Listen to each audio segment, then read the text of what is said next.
Buenos días, como cada mañana un placer darles la bienvenida desde la sede del Centro de Prensa Internacional del Ministerio de Relaciones Exteriores de la República de Cuba. Iniciamos de inmediato la conferencia de prensa del Ministerio de Salud Pública sobre la actualización de la situación epidemiológica del país frente a la COVID-19. Nos acompaña, como ya es habitual, el doctor Francisco Durán García, director nacional de epidemiología del MINSAP. Doctor, buenos días. A ustedes y a todos los que nos siguen diariamente ahí. Bueno, nosotros hoy vamos a abordar, como es natural, la situación internacional, la nacional y algunas de las interrogantes que nos hacen oficial y extraoficialmente las personas. El mundo, con los 182 países que tienen casos de COVID, la cifra de 2.520.522 casos, o sea, ya más de 2,5 millones confirmados, solo en un día 88.632, 176.786 fallecidos, solo en un día 6.927, y una letalidad que se incrementa por día y ya en estos momentos es de 7,01. La región de las Américas también incrementa a 979.282 casos confirmados, 44.927 más en el día de ayer, el 38,85% del total de casos reportados en el mundo y 52.686 fallecidos, 3.081 en un solo día y una letalidad de 5,38 personas. Se mantienen en Cuba 12.137 visitantes, emigrados 7.050 y 5.087 extranjeros. En casas de arrendamiento no hay cambio, 954. El municipio de Santiago y los municipios Centro Habana, Plaza y Playa en la provincia de La Habana, pues son los que mayor número de extranjeros tienen en casas de arrendamiento. El número de personas que tenemos ingresadas en los hospitales asciende a 3.369 pacientes. En vigilancia mantenemos a 32 personas, sospechosos 2.502 y confirmados 825. En vigilancia en la atención primaria de salud, 5.681 casos que tienen algún riesgo o han salido ya de la etapa de ingreso por ser casos confirmados y se mantienen de todas formas en vigilancia por un periodo de tiempo en la atención primaria de salud. En el día de ayer se estudiaron 1.967 casos, casi 2.000. El IPK procesó 796 muestras. El Centro Provincial de Higiene y Epidemiología de Villa Clara, 272. El de La Habana, 195. El de Santiago de Cuba, 189. El Laboratorio de Biología Molecular del Hospital Hermanos Amejeira, 255. El Laboratorio de la Defensa Civil, 167. Y el Centro de Ingeniería Genética y Biotecnología procesaron 93 muestras. De estas 1.967 muestras que se procesaron, resultaron positivos 46 casos como tal. Eso nos da un 2,3% de positividad de las muestras procesadas. De esta forma, ya nuestro país acumula un total de 34.243 muestras realizadas, de las cuales el 3,6%, o sea, 1.235 han sido positivos. Recuerden que el objetivo de nuestro programa, que además es el que han seguido los países que han logrado algunos resultados, pues es estudiar cada vez un mayor número de población, yendo principalmente a los grupos de riesgo, pero cada vez extendiéndolo un poco más para encontrar los asintomáticos. De los 46 nuevos casos confirmados, todos son cubanos. 40 fueron contactos de casos confirmados con anterioridad y 6 no se precisa la fuente de infección. De los 46 casos, 25 son del sexo masculino y 21, el 45,6% fueron mujeres. El 65,2%, dato importante, de los casos positivos fueron asintomáticos.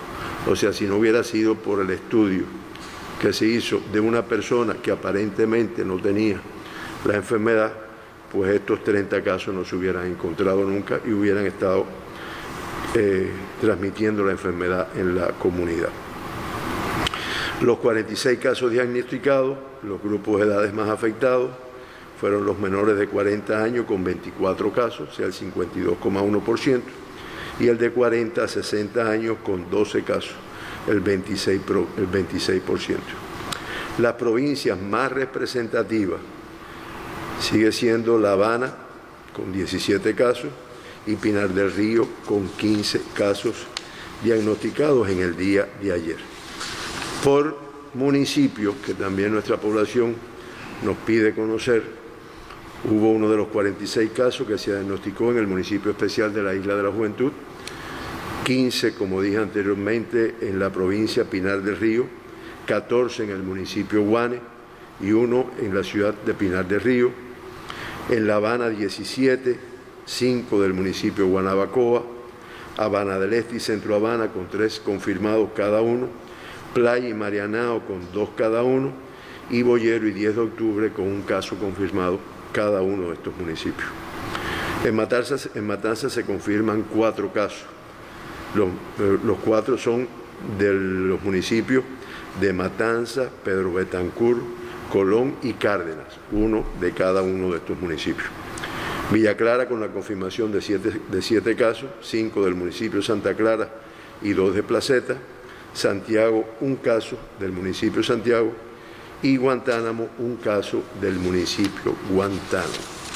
Y aunque decimos los números absolutos, y como nuestra población ya además de médicos es casi epidemióloga, pues para que nos pueda servir de mayor riesgo de las provincias con tasas más elevadas, se mantiene la Isla de la Juventud en primer lugar, dada la población pequeña que tiene, el número de casos que realmente ha tenido confirmado, pues una tasa de 39,3 por 100.000 habitantes. Le sigue Villa Clara con un 23,5 y ya La Habana ocupa el tercer lugar, que anteriormente estaba en un cuarto, a veces en un quinto lugar, con una tasa de 23 por 100.000 habitantes. Ciego de Ávila con un 18,7, Santi Espíritu con 12,9, Matanzas con el 11,3, Mayabeque 7,8, Holguín 7,7, Pinar del Río 7,5 y Artemisa 5,2. Por debajo, el resto de las provincias pues tienen tasas inferiores a 5, como se puede ver en la representación que se muestra ahí.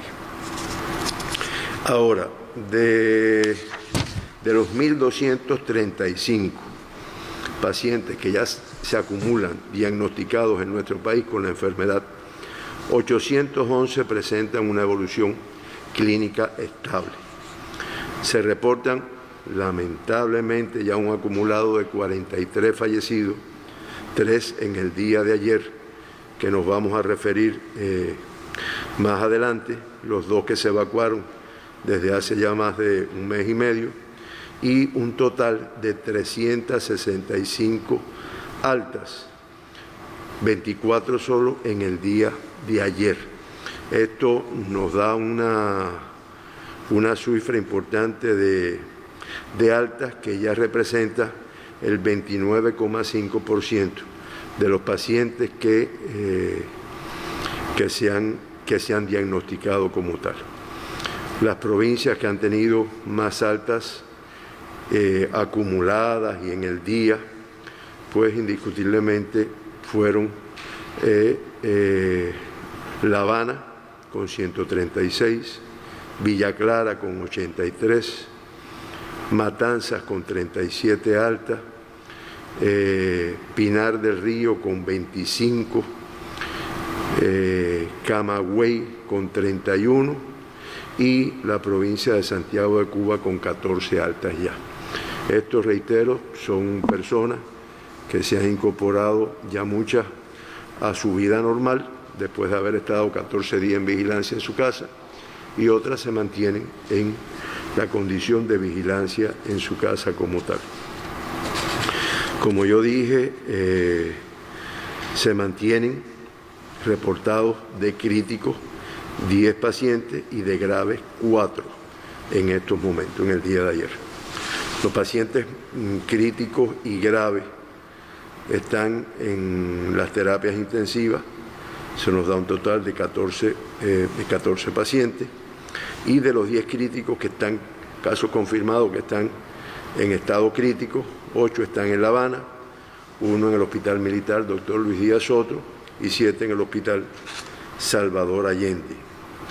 1 está en el Hospital Manuel Fajardo de Villa Clara, 1 en un paciente en el Hospital Joaquín Castillo Duani de Santiago de Cuba, y se incorpora un paciente también a este hospital de Santiago de Cuba, con el estado de crítico.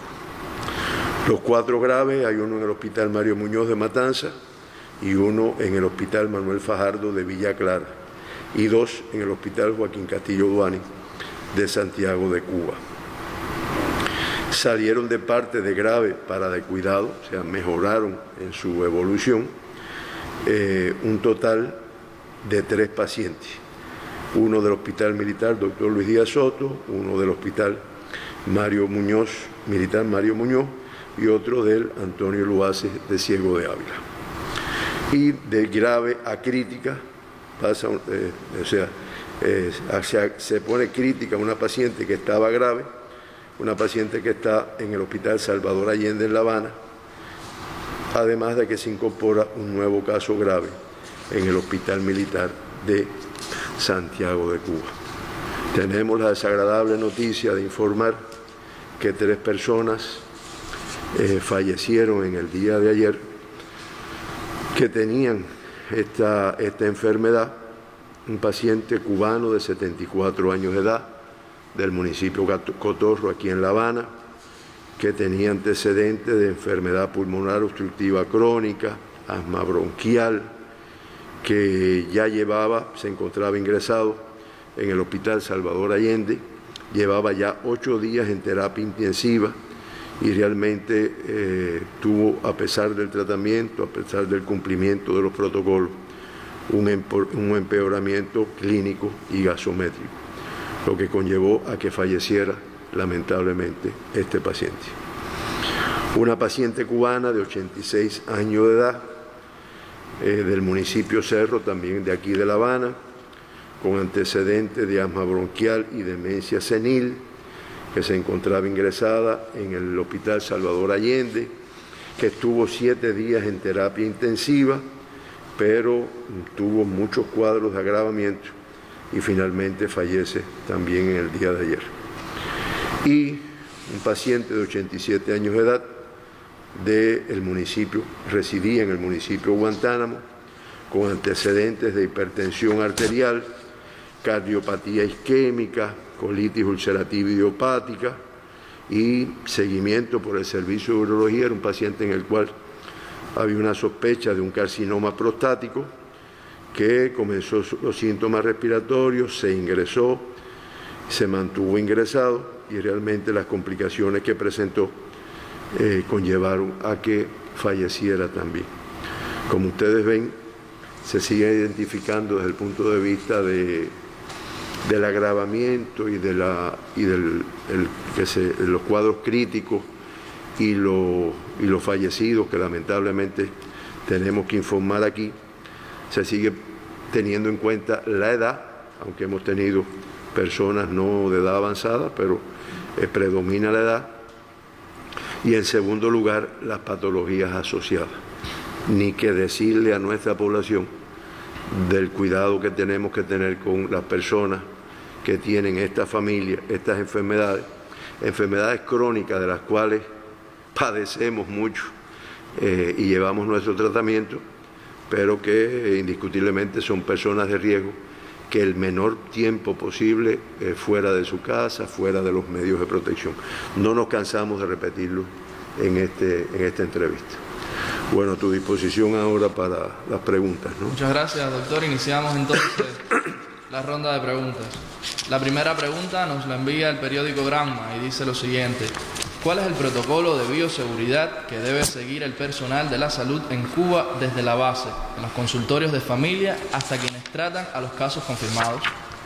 Bueno, miren, hay un protocolo de bioseguridad que está establecido y que se exige, primero se enseña, porque estas son cosas que normalmente, o sea, son medios de protección que normalmente no se usan, empezando por el nasobuco. Eso en Cuba no había esa cultura, dicen que en China sí, pero bueno.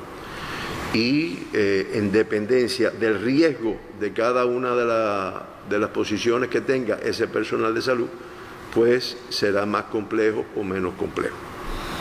Hay elementos básicos, el nasobuco, los guantes en determinadas posiciones, las batas para determinadas situaciones. Ahora, eso en la medida no es lo mismo una persona que está en su consultorio médico de familia, que puede venir cualquiera con COVID y sin síntomas incluso, a una persona que ya está en un cuerpo de guardia y dentro del cuerpo de guardia en los servicios de respiratoria que se han creado para hacer una atención diferenciada, ya se tiene un poco de más riesgo, a una persona que está atendiendo sala con pacientes que son sospechosos o pacientes que son confirmados. O sea, ahí no hay discusión, ese tiene el virus y los medios se complejizan más.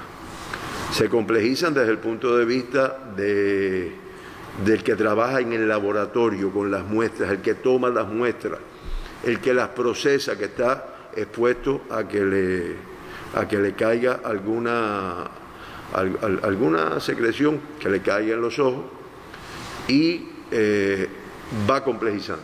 Ahí se usan los gorros, se usan los nasobucos. Hay un nasobuco que se llama nasobuco N95, que es el que se utiliza en las salas de pacientes diagnosticados, en los laboratorios, que no es este nasobuco, es otro nasobuco con otras características.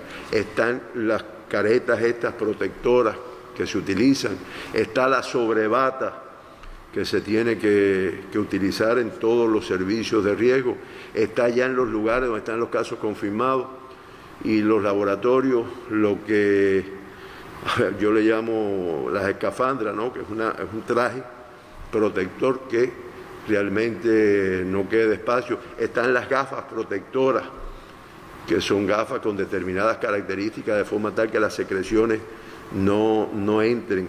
Están los guantes, está el guante normal, el quirúrgico que le llaman, ¿no? Pero está el guante de nitrilo. El guante de nitrilo tiene otras características que son los que se utilizan en los laboratorios, en los pacientes y demás. Y así son las botas para ponerse, y te reitero, sería muy complejo explicarlo aquí en la televisión, además muy técnico. Lo que sí, el Ministerio de Salud Pública ha trabajado y no desmaya en la capacitación de nuestro personal en cuanto a lo que le corresponde en cada momento y en la exigencia para que lo utilice, porque a veces se puede eso no cumplimentar como está establecido, y sí estamos, o sea, la batalla es para que todo el mundo se cuide.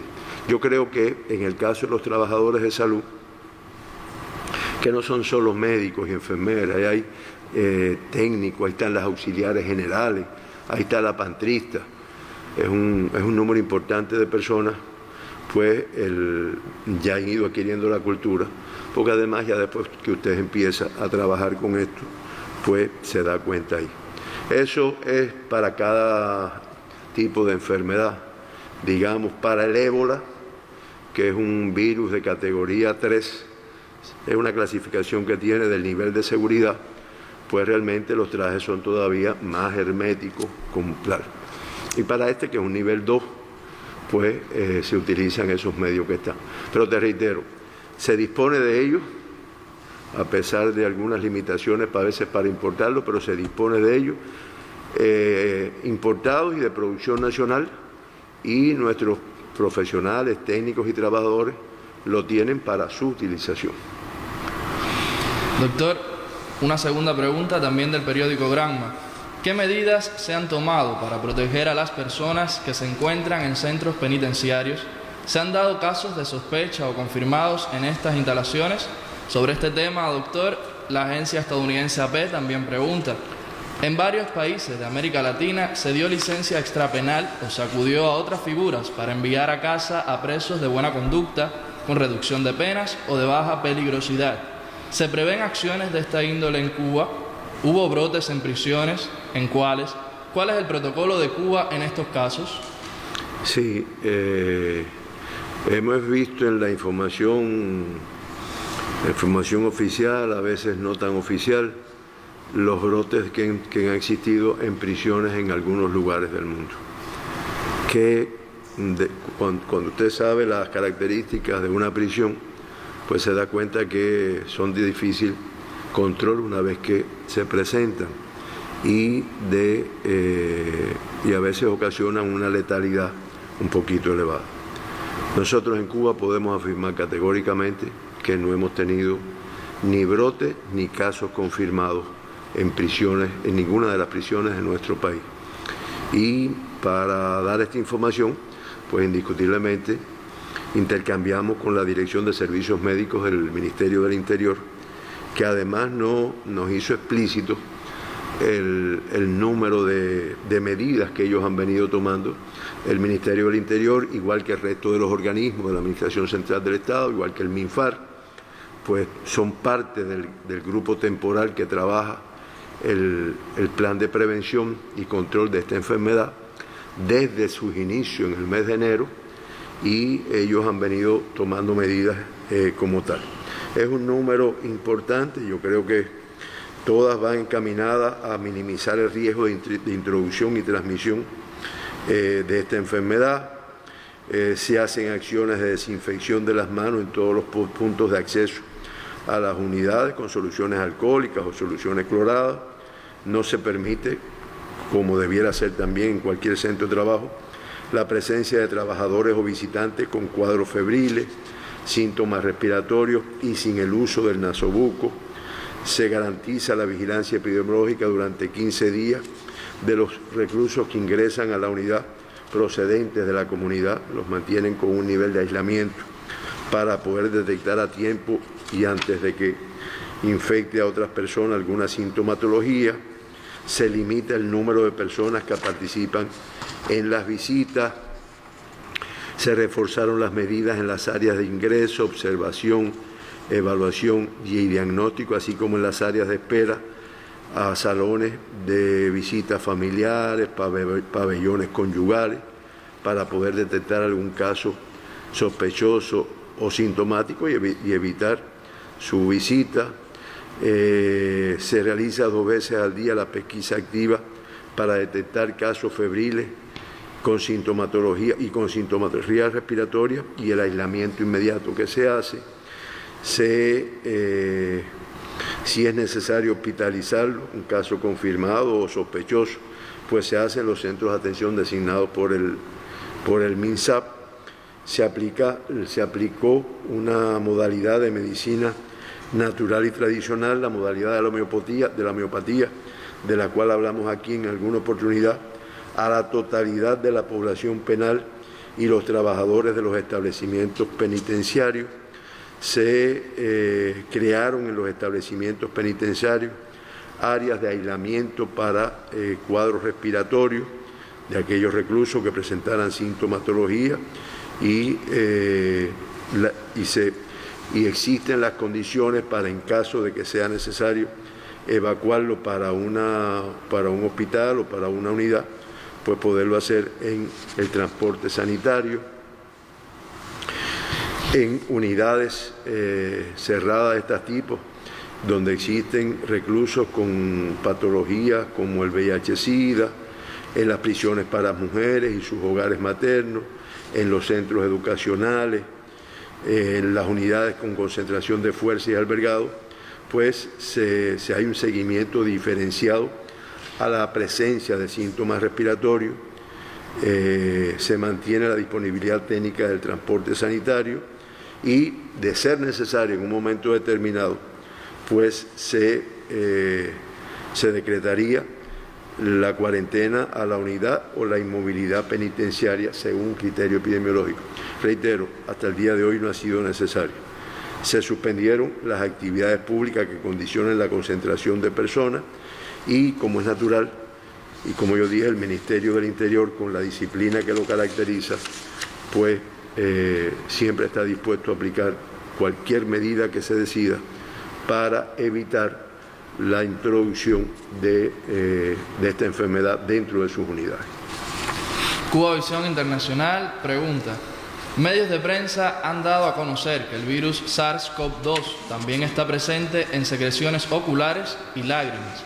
El estudio publicado por la revista Annals de Medicina Interna está relacionado con una paciente china en Italia que padecía conjuntivitis 3 días después de superar la enfermedad. En Cuba son comunes estas infecciones oftalmológicas. ¿Se han detectado también estos síntomas en pacientes cubanos? ¿Esta manifestación podría considerarse también una sintomatología de la COVID-19? Sí, ahí se habla de ese caso, que es el que está publicado, de una persona en Italia, donde se hizo el estudio fue en Italia, que previamente había dado positivo por la enfermedad, o sea, al coronavirus, en Turín, Italia. Era una señora de 65 años de edad que vino de Wuhan, China. Se acuerda que Wuhan fue el centro donde comenzó a aparecer esta enfermedad, y que mantenía secreciones en los ojos. Entonces, varios días después de que el virus fuera detectado en el PCR normal, y al continuar con el cuadro de conjuntivitis, pues se le tomó una muestra y se vio que se detectó ahí la presencia del SARS-CoV-2.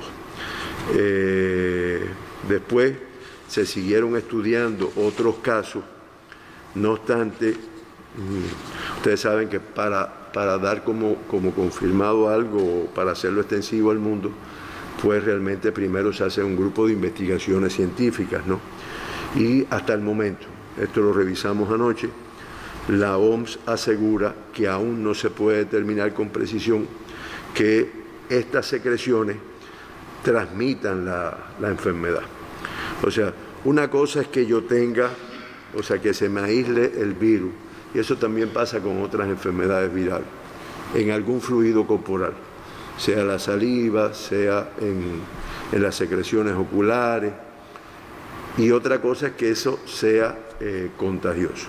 No obstante, lo que sí está documentado es que en esta paciente específicamente fue lo que encontramos, se encontró incluso después de varios días de evolución de la enfermedad, y lo que sí se recomienda es que que la importancia de las medidas de control, como es evitar tocarse la nariz, la boca, los ojos, lavarse las manos con frecuencia, y puesto que la mucosa ocular no solo es puerta de entrada, lo cual ya se conoce. Se conoce que cuando las microgotas de saliva caen en la mucosa ocular, por ahí es una posibilidad de contagio de la enfermedad, sino que también pudiera ser una fuente de contagio de la enfermedad. Entonces, realmente esto está en estudio. Una recomendación es esa: no tocarse los ojos, y ni que hablar al personal de salud de las medidas de protección que tienen que tener, que trabaja específicamente. Estoy hablando de los oftalmólogos, los técnicos de oftalmología, los técnicos de optometría, que tienen que trabajar con los ojos, y que ahí sí las medidas de bioseguridad son sumamente importantes. Gafas protectoras, nasobuco, lavado de las manos continuamente. Son las cosas que pudiéramos seguir, y que son de las muchas de esta enfermedad, que es nueva para el mundo, nueva ya con ahorita 4 meses ya, pero bueno, todavía es lactante, ¿no? Que es nueva para el mundo, y de la cual continuamente hay que seguir estudiando, buscando de las investigaciones que tienen más experiencia, las personas que desgraciadamente han tenido más casos, para poder adoptar las medidas de protección que son necesarias. Una segunda pregunta de Cuba Visión Internacional. En los últimos días se ha llamado la atención sobre los casos asintomáticos en Cuba. ¿Cómo se comporta esta estadística de Cuba en relación con el mundo? ¿Cómo se manejan en Cuba los focos o lugares con muchos casos asintomáticos? Miren, el tema de casos asintomáticos es un tema que continuamente sale. Está demostrado, y se ha demostrado con hechos, personas que han estado infectadas, que nunca han... O sea, personas que han venido a un lugar con transmisión, vienen a un país que no tiene transmisión hasta ese momento, contagia a su familia, digamos, y esa persona en ningún momento tuvo síntomas de la enfermedad. Entonces, ¿por qué se detecta? Porque la familia tiene síntomas, se le hace la prueba, se aísla el virus, se estudia a esta persona que viene de este lugar y se encuentra como tal. Indiscutiblemente tiene un papel importante. Nosotros revisamos varias publicaciones y aunque no está muy definido el periodo de tiempo, sí se plantea que muchas personas entre 3 y 4 días antes de la aparición de los síntomas ya transmiten la enfermedad como tal. Y que muchas de las nuevas infecciones, y es una de las particularidades de esta enfermedad que hacen más difícil su control, es precisamente estas características. En China, que desgraciadamente se afectó mucho con esta enfermedad, ellos hicieron varios estudios y encontraron que hasta 4 de cada 5 casos son asintomáticos y que indiscutiblemente este alto número registrado puede convertirse en una importante fuente de contagio. El profesor Luis Velázquez Pérez, presidente de la Academia de Ciencias, doctor en Ciencias y excelente investigador y médico cubano, tuvo la amabilidad de brindarnos una revisión que él con un colectivo de jóvenes profesionales hicieron del tema. Y en este trabajo queda claro que múltiples interrogantes quedan por responder y dentro de ellas el papel de las transmisiones asintomáticas y presintomáticas. Este grupo de investigadores describen cómo se ha comportado esto en todos los países que han estado afectados, Italia, España, Estados Unidos, incluso países como Ecuador y Brasil como tal. Ellos, por las investigaciones y lo que revisaron, dividen en 3 tipos. Está la transmisión asintomática. Ese es el que en otras enfermedades infecciosas se llama el portador, que es la persona que nunca desarrolla síntomas y sin embargo transmite la enfermedad. Eso existe en otras enfermedades, algunas como la fiebre tifoidea, es una de las que mayor número de portadores hay, que son personas que nunca tienen síntomas y transmiten la enfermedad. Está el presintomático. Si yo digo presintomático, quiere decir que es una persona que transmite antes de tener síntomas, por lo tanto, tiene síntomas en un momento determinado, que ese es el que hemos revisado y tiene entre 3 y 5 días antes de los síntomas. Y está el postsintomático, que es el que ya desaparecieron los síntomas, ya aparentemente desde el punto de vista clínico él no tiene nada y sin embargo cuando usted le toma la muestra de la secreción nasofaringea, pues usted encuentra la presencia del virus SARS-CoV-2. Hay varios estudios que ellos mencionan, una revisión muy completa que hicieron estos especialistas en Singapur, en Wuhan, en China, en otros lugares de China, y realmente ellos encontraron que el porcentaje de transmisión asintomático y presintomático oscila entre un 23, un 46%, un 80% como tal. Entonces, Si ustedes me preguntan, habría mucho para explicar el tema. Incluso este trabajo, excelente, te permite ilustrarte mucho. Importante para nuestra población, para el pueblo cubano y para el mundo, es que esta enfermedad, con sus particularidades, muy sui generis y muy complicada, pues tiene este elemento desfavorable. Y por lo tanto, nadie se puede confiar de que realmente no tenga la enfermedad. Una persona que usted ve rozagante, bien, sin problemas, sin sintomatología, sino que en definitiva no es que desconfiemos de todo el mundo, ¿no? Y ahora vamos a vivir enclaustrados, pero sí protegernos en definitiva, porque el riesgo es muy importante con este grupo de población que puede estar infectada y que no tiene manifestaciones de la enfermedad. Y ni usted lo detecta en un aeropuerto cuando llegue, ni lo detecta ahora, con mucha razón, en muchos centros, incluyendo el nuestro, el Ministerio de Salud. Cuando tú entras, te toman la temperatura con un termómetro digital, te pesquisan a ver si tienes síntomas, y ni la temperatura ni síntomas, no tengo nada.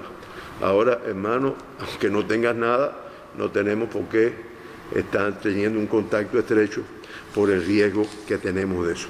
Ahora, aterrizando a Cuba, nosotros podemos decir que de los 1.235 casos que se han confirmado, el 40,3% han sido asintomáticos. O sea, una cifra importante. De los 1.235, 498 personas se ha detectado que tiene el virus SARS-CoV-2 porque se han hecho estudios en grupos de riesgo, en personas que han venido del exterior y han llegado, y ustedes saben que en un momento determinado se decidió someterlos a vigilancia y a estudios, en personas que han estado en contacto, a veces ni tan estrecho, con una persona que después ha sido confirmada y que se estudian. Entonces, en todos estos estudios, que además después que ya se disminuye el riesgo de que vengan personas infectadas del exterior, ya estamos hablando de personas infectadas en Cuba, el porciento es de un 40,3%. Incluso hicimos un gráfico que no nos dio tiempo a representarlo, y se ve como en los primeros días oscilaba entre 10, 20, 30 casos por día, y ya a partir de un momento, bueno, pues tuvimos 40, 50 casos. Hemos mantenido una cifra entre 20 y 30 de los casos que se confirman por día son personas que están asintomáticas. Fin de la historia, a protegerse y cada vez cumplir más con lo que está establecido, que no se logra ver todavía, no se logra ver que las personas tengan el miedo y el respeto y la responsabilidad con su propia salud. Es lo que pudiera decirte. Doctor, una última pregunta, esta vez de prensa latina. Medios de prensa internacionales reportan que las mujeres y los hombres se contagian por igual de la COVID-19. Sin embargo, los hombres se contabilizan con el mayor número de fallecimientos. ¿Este proceso está sucediendo en Cuba? ¿A qué se atribuye esta sobremortalidad masculina? Los hombres somos unos desgraciados, ¿no? Siempre al final salimos más mal parados. Y realmente es así como se plantea ahí. Hicimos una revisión, nos ayudaron los compañeros que trabajan en el centro de vigilancia. Nosotros tenemos un centro de vigilancia con un equipo de trabajo excelente que hace mapas, hace los análisis. Y el doctor José Raúl, un compañero muy llegado a nosotros que procesa todas estas informaciones.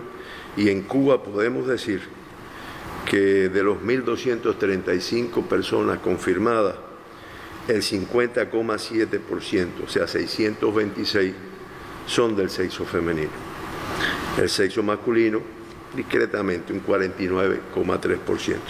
Ahora, ya a la hora de lamentablemente fallecer, pues de los 43 fallecidos que hemos tenido, que lamentablemente hemos tenido, pues el 67,5% han sido del sexo masculino. O sea, indiscutiblemente la mortalidad, la letalidad en el sexo masculino es un poco mayor en nuestro país, es lo que hemos encontrado. Es verdad que cuando se han investigado muchas de estas personas que lamentablemente han fallecido, pues han tenido asociada un grupo de enfermedades, o sea, no ha sido solo el COVID, sino las condiciones premórbidas que tienen. Pero ese es el comportamiento que tenemos. Nosotros tenemos grupos de investigadores, que también los he mencionado acá, donde hay de todo, epidemiólogos, clínicos, matemáticos, geógrafos, bioestadísticos, estadísticos, que están investigando, bueno, este comportamiento a que se debe. Pero esa es la realidad. En cuanto al número de confirmados, estamos más o menos parejos. En cuanto a los fallecidos, pues el sexo masculino tiene un porciento un tanto mayor. Bueno, yo creo que hoy sí acabaron con nosotros en preguntas. De todas formas, para nosotros es un gusto poder esclarecer todo, y lo que no esclarecemos lo buscamos. Por supuesto, doctor. Terminamos así la ronda de preguntas. Si existiese alguna última aclaración. No, agradecerles a ustedes y a los que nos siguen el permanecer escuchando nuestras informaciones. Es lo que pudiera decir. Entonces, el agradecimiento también para usted, doctor, para los corresponsales por sus preguntas, y para los que nos siguen. Nos vemos en la próxima conferencia.